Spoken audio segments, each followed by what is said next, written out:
Welcome to CRB9 news. NTR జిల్లా కొండూరు మండలం గొల్లమందల గ్రామంలో హరిజనవాడలో సిపిఐ స్తూపాన్ని స్థాపించిన ఎన్టీఆర్ జిల్లా కార్యదర్శి దోనేపూడి శంకర్. ముఖ్య అతిథులుగా ఆంధ్రప్రదేశ్ వ్యవసాయ కార్మిక సంఘం కార్యదర్శి సుండూరు సుబ్బారావు, ఎన్టీఆర్ జిల్లా కార్యదర్శి వర్గ సభ్యులు తూము కృష్ణయ్య.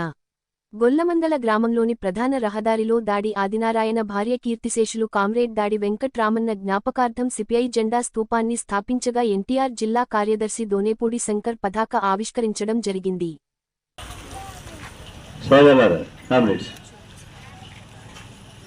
పెద్దలు, ఈ ప్రాంత కమ్యూనిస్ట్ పార్టీ సీనియర్ నాయకులు దాడి ఆదినారాయణ గారు, రైతు సంఘ నాయకులు తూము కృష్ణయ్య గారు, చుండూరు వెంకట సుబ్బారావు, మమ్మూరు ఎల్లబండ, ఈ ప్రాంత కౌలుదారుల ఎన్టీఆర్ జిల్లా కౌలుదారుల రైతు సంఘ అధ్యక్షులు డేవిడ్ గారు, మండల కార్యదర్శి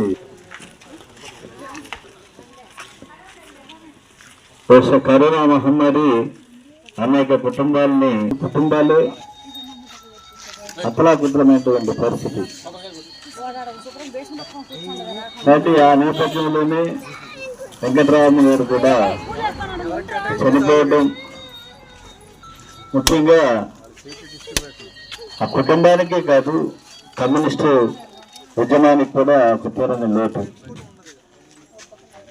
అనేక కుటుంబాలు ఇవాళ ముఖ్యంగా భూ పోరాటాలు సాగేటువంటి సమయంలో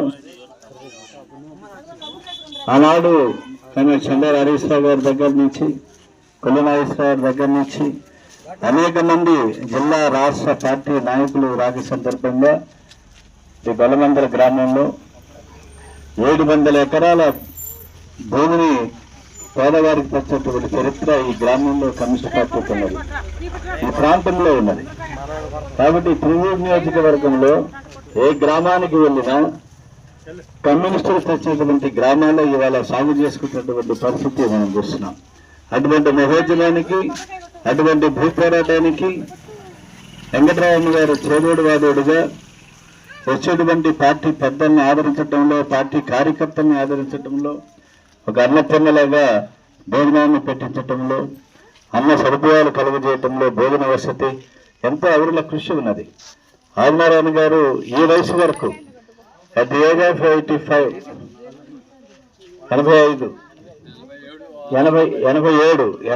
సంవత్సరాల వయసు వరకు కూడా ఆయన ఇంకా, నేను ఇప్పుడు చూసా, పల్లెలోకి వెళితే ఇంటింటికి వెళ్ళి ప్రజల్ని పిలుస్తున్నటువంటి చొరవ, కమ్యూనిస్ట్ పార్టీ పట్ల అంకిత భావం అంతా కూడా. ప్రతి పురుషుడి విజయం వెనక ఒక స్త్రీ ఉంటుంది. కాబట్టి ఆ స్త్రీ ఎవరంటే ఆయన భార్య వెంకటరామన్న గారి. ఎటువంటి అతిశయోక్తి లేదు. ప్రతి పురుషుడి, మగవాడి జీవితంలో కూడా భార్య ఒకటి మనకు జన్మొచ్చినటువంటి తల్లి కూతురు రూపంలో మరో శ్రీమూర్తి. ఇంకా ఆవిడ గురించి నాకు చాలా విషయాలు చెప్తూ ఉంటారు ఆదినారాయణ గారు కానీ మన కాంగ్రెస్. మరి ఎంతో ఆదరించి కరోనా మహమ్మారి పట్టణం పెట్టుకున్నది. కాబట్టి ఆవిడ లక్ష్యం ఏదైతే ఉన్నదో, ఇవాళ వేరు పార్టీలు ఉండొచ్చు, ఇచ్చినటువంటి ఆస్తిపాస్తుల కంటే కూడా తల్లిదండ్రుల ఆశయాలు ఏవైతే ఉన్నాయో, వారి భావాలు ఏమైతే ఉన్నాయో, ఆ భావాలకి, ఆశయాలకు అనుగుణంగా ఏ పార్టీలో ఉన్నా కూడా, ఏ పార్టీలో ఉండొచ్చు, ఎవరిష్టం వారిది. కానీ మన తల్లిదండ్రుల ఆశయాలు, మన మూలాలని మర్చిపోకుండా ఆ భావజాలంతో, ఆశయాలతోటి అందరూ పనిచేయాలని చెప్పేసి నేను ఈ సందర్భంగా కోరుకుంటూ, ఈ స్తూపావిష్కరణ నెక్స్ట్ మళ్ళీ ప్రత్యేకించి ఆవిడ వర్ధంతి ఎప్పుడో నాకు తెలీదు, ఈరోజే 3వ తారీఖు, అంటే 3వ వర్ధంతి, ఇది 4వ వర్ధంతి. ఎందుకంటే నా భార్య కూడా కరోనాలో సెకండ్ కోవిడ్లో మే 13వ తారీఖున ఆవిడ ఎక్స్పైర్ అయింది, చనిపోవడం జరిగింది. అందువల్ల ఆ బాధ ఏమిటో తెలుసు. ఇంట్లో ఇల్లాలు లేకపోతే ఆ పడేటువంటి బాధ ఇవన్నీ కూడా ఉంది. కాకపోతే నా అదృష్టం ఏంటంటే కూతురు ఉంది కాబట్టి, కొడుకు అక్కడ అమెరికాలో ఉన్నాడు, కూతురు ఉంది కాబట్టి ఆ బాధ తెలియట్లేదు. అంటే అలాగే యాక్టివిటీస్, మా పార్టీ కార్యక్రమాలు ఇవన్నీ ఉండటం వల్ల, అందువల్ల ఇల్లాలే కాబట్టి అటువంటి మాతృమూర్తి వెంకటరామమ్మ గారికి ఎన్టీఆర్ జిల్లా కమ్యూనిస్ట్ సమితి తరఫున శ్రద్ధాంజలి జోహార్లు అర్పిస్తూ నెక్స్ట్ మళ్ళీ వర్ధంతి నాటికి చాలా ఇంతకంటే భారీ ఎత్తున మంచి ఆయన కూడా ఆదినారాయణ గారు కూడా ఆయన ఈ మధ్యకాలంలో నాతో మాట్లాడారు.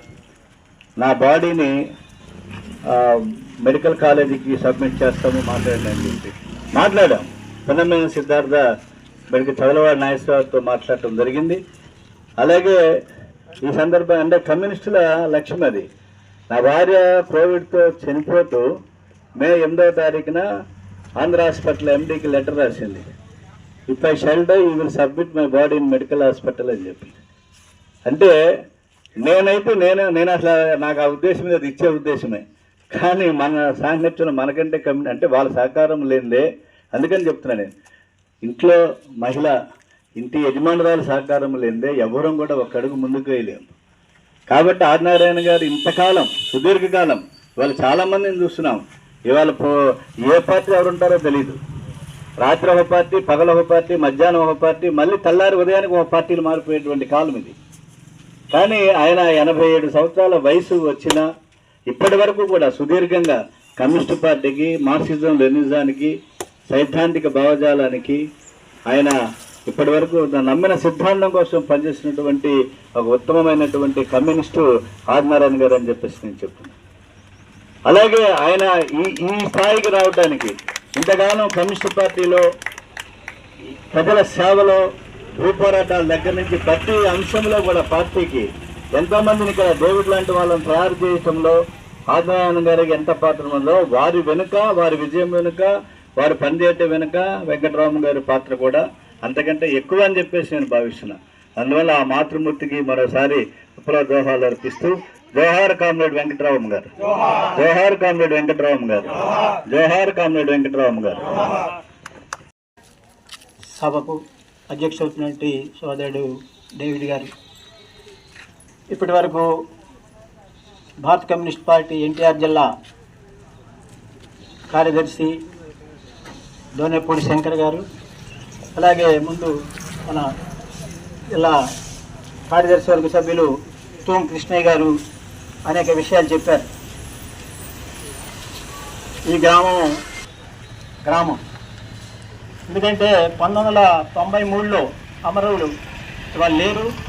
వెళ్ళి లోకేశ్వరరావు గారు అలాగే మధుబని ఆల్ ఇండియా మహాసభ సందర్భాల్లో మాటలు చెప్పడం కాదు, ఆమె ఏదైతే ఈ సమాజంలో ఆశించిందో ఆ ఆశయ సాధన కోసం మనం అందరం కూడా కుటుంబ వారసులలాగా, అలానే కమ్యూనిస్ట్ పార్టీ కార్యకర్తలాగా, కమ్యూనిస్ట్ పార్టీ లీడర్లా కూడా ఆమె ఆశయ సాధన కోసం ప్రయాణం చేస్తున్నాడే మనం నిజమైన వాళ్ళు వెంకటరామ గారికి మనం అర్పించిన వాళ్ళు అవుతాం.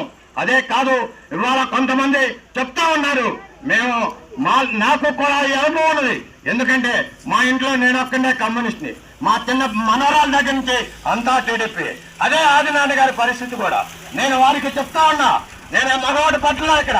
ఎందుకంటే ఇవాళ కమ్యూనిస్ట్ ఇవాళ ఈ రాష్ట్రంలో టీడీపీ 40 సంవత్సరాల చరిత్రలో నిలబడగలిగిందంటే అది ఆ రోజున కమ్యూనిస్ట్ పార్టీ ఆర్గనైజేషన్ పెరిగినటువంటి కార్యకర్తలు వాళ్ళు లీడర్లుగా ఇవాళ టీడీపీలో ఉన్నారు.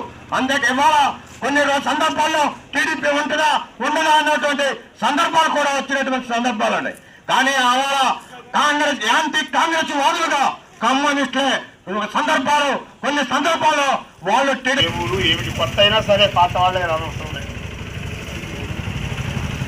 కమ్యూనిస్టు పార్టీలో మన వాళ్ళు ఎంతమంది పనిచేస్తున్నారు, ఆయా కుటుంబాల పరిస్థితి ఏమిటి, అన్ని వివరాలు అడుగుతూ, అలాగే మీ నాన్నగారు అమ్మగారు మీరు ఎంతమంది అన్నదమ్ములు, మీ కుటుంబ నేపథ్యం ఏమిటి, వాళ్ళ పరిస్థితులు ఏమిటి, ఇంతమంది పేరును అడుగుతూ వాళ్ళ కుటుంబాలు, వాళ్ళ కుటుంబ నేపథ్యం, పిల్లలు, వాళ్ళ చదువులు, వివరాలు అనేటటువంటి ఈ మాతృమూర్తి మరొకసారి స్మరించుకుంటూ వారికి విప్లవాంజలి ఘటిస్తూ వారి మరొకసారి పెద్ద ఎత్తున నేను డేవిడ్ గారు ఎలా అంటే నేను ముందుగా 1 రోజు 2 రోజులు ముందన్న వచ్చేవాడిని. డేవిడ్ గారితో తగాదు పెట్టుకుని ఆయన ఈ కార్యక్రమం ఎలా కాదు ఇంకో పద్ధతిలో చేయాలని చెప్పేవాడిని. నాకు ఏదో కార్యక్రమం చేద్దామంటే నేను ఆ పని మీదనే ఉన్నానండి అంతంలో నేను ఆ పని మీదనే ఉన్నాడు అనుకున్నా. ఇతరు కూడా ఈ కార్యక్రమాల నిర్వహణలో మంచిగా చేసే స్వభావం కలిగిన వ్యక్తి కాబట్టి కూడాను ఈ కార్యక్రమాన్ని స్తూపం ఆవిష్కరణ వెంకటరామ గారి పేరుతో జరుగుతుంది కాబట్టి మనం ఈ గ్రామంలో పెద్ద ఎత్తున మైకు ప్రచారం చేయాల్సినటువంటి అవసరం ఉంది. అలాగే హాల్ మీటింగ్ పెట్టుకోవాలి.